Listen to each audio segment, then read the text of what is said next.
Hey guys, this is Paul of Emerald Enclosures here, bringing you an instructional video about Detritivores. Basically, what a Detritivore is an eater of dead and decaying plant and animal matter. And without them, we would be buried neck deep in trash. They're the only reason why we can actually still walk around, so their importance can't be undersimplified.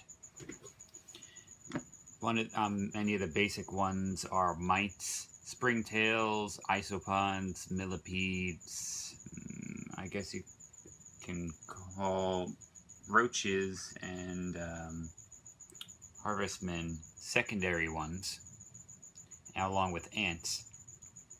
But I'll be going through the list of what I have here. So, stay tuned, and I'll show you what I got. And these are all the ones that I use in my terrariums to keep them bioactive. So, here we go. Let's start going down the list because some of my creatures here are not that happy to be pulled out of their tanks and are actually a little bit scared. So, we will start off with the springtails, also known as species Columbola. They are some of the smallest Detritivores on the list. They're called springtails because they have a small organ underneath their body that will allow them to make small hops. As you can see there, some of them bouncing around. I culture them with these little bits of horticultural charcoal. They basically are what stops fungus from growing inside my terrariums.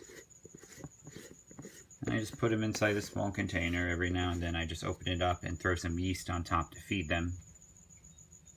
They're completely happy like that. I actually need to make another culture soon, because there's always a chance that this one could crash, and then I'm left with nothing, and then I have to go buy more.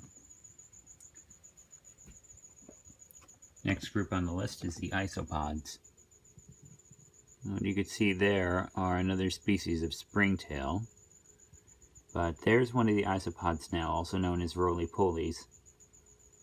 They're Detritivores as well, and they primarily break down dead and decaying plant matter like leaves, but they'll also eat dog food like you see there, and fish flakes. Fish flakes have a lot more uses than just fish, trust me on that. I believe that those are temperate springtails for anyone who's curious.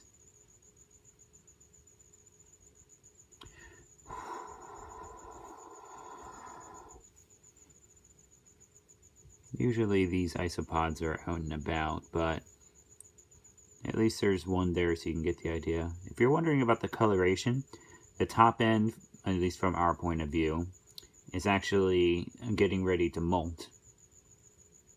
The bottom half already molted.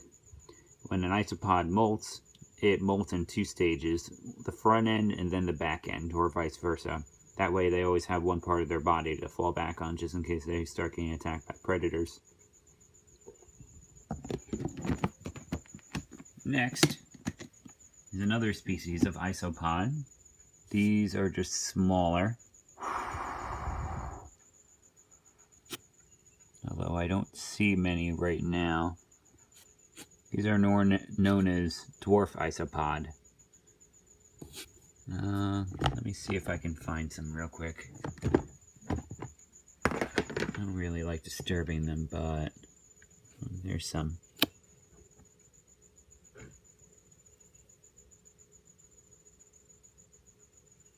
Just much smaller than the last group.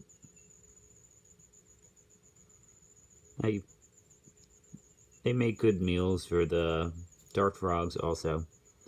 And for any large creatures that you don't want your isopod population getting exhausted, they're a good option.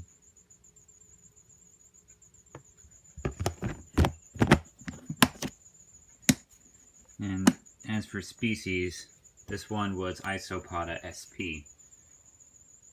And Porcello scabbard. The other isopods, for anyone who's curious, were calicos. I got them from the A.A.A. Expo last time. Well, yeah, No, I mean, I missed the last time. I'm still upset about that because of work, but this one came from the AARE Expo. November, I think I got them, and the culture has grown pretty steadily. Now, the next on the list, and not all of them are going to be this big, this is a giant millipede, also known as Narcissus americanus. Really profoundly useful detritivores, in my opinion, and especially for any sort of terrarium or landscaping that might have impacted dirt. They can eat their way through the soil and make tunnels, just like worms, but they're less hampered, as I said. Fabulous eaters, especially ones these size, and they can help convert any sort of inert soil into bioactive soil. I actually have probably anywhere close to 50 to 75 of these, although most of them are babies. I have about 9 adults right now, so if you guys were interested, I will be more than willing to sell some. Probably going to sell them for about $7, $6 or $7 each. When I come to a decision on that, I will let you know. And then here is a secondary detritivore, a Madagascar hissing cockroach. And yes, they do hiss. Now, I didn't really want to open this up because they can get pretty loud, but I want you guys to be able to hear the hiss. And these are Gromfordia portentosa.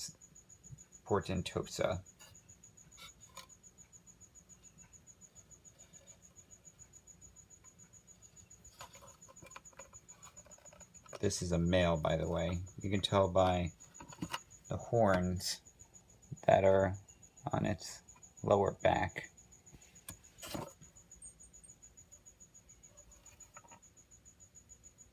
Oh, you see that? I've been told they use them to joust a little bit. There might be some sort of sexual dimorphism thing going on with that.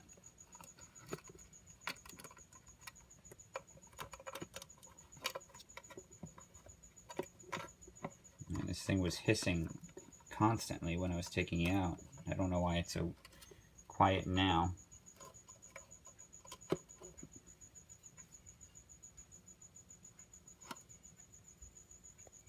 Come on, buddy, I just need one hiss.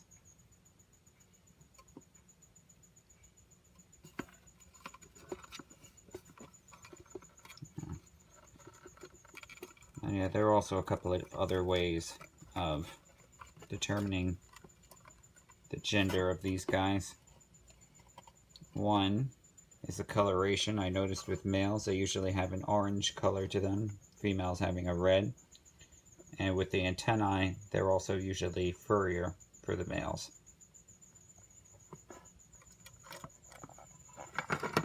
Yeah. That's depressing.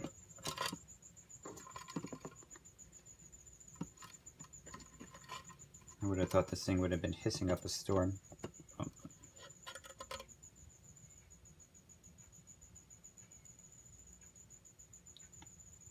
Oh well.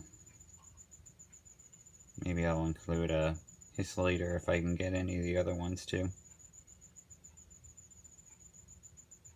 If you're wondering, they don't bite. They're absolutely harmless. The only thing you have to watch out for is the legs. You can see they're a little bit sharp. And the last detritivore on the list well, actually no, I have 2 more. These are harvestmen, also known as daddy longlegs. They are detritivores as well. Like the rest, they eat dead and decaying plant matter. I guess they're a little bit shy right now. Oh, there's one. Oh. Ah. Get back in there. Yep, there it goes. Sorry, I got cut off by an alarm, but you can see them moving there. And I have a roach now moving up my shoulder, so I'm going to close this.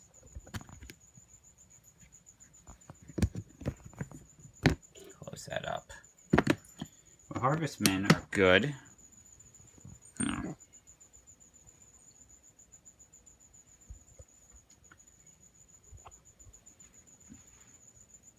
Now I'm moving on to my other shoulder, as you can see there.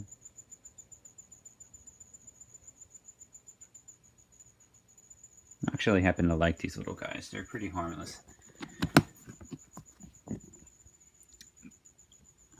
But as for Detritivores, unlike other arachnids, they will still go after small creatures like fruit flies. But the majority of them, the majority of the food they eat is actually dead and decaying plant matter. So I guess they're a little bit more like mites than spiders. I feed them a diet of carrots and fish flakes. I'll also throw some fruit flies in there every now and then.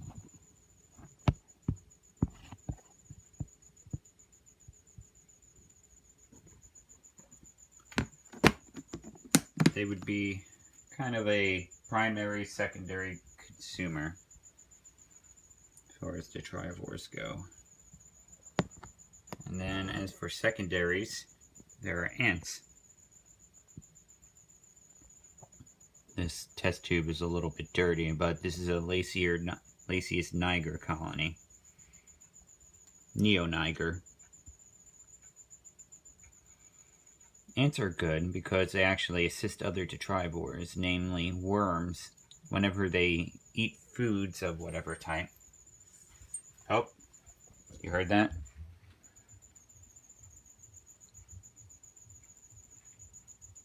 Yeah, I think you caught the sound, actually. I was trying to see where it was, and it hissed at me. Oh, there we go. Now you got it. Alright, so I guess it just wants to be left alone now. But whatever foods that the ants collect and don't eat, they'll bury, and they usually have designated burying spots. They're eusocial insects, which means that they have a hierarchy of, well, not a real hierarchy, but they have a caste system. They're the queens. They don't have any sort of presiding, adjudicating ability to make decisions. But they do have different sizes and castes. But ants are excellent in terrariums, I find, because of their ability to bury trash, making it easier for the worms to consume. And lastly, there are worms. These particular ones are red wigglers.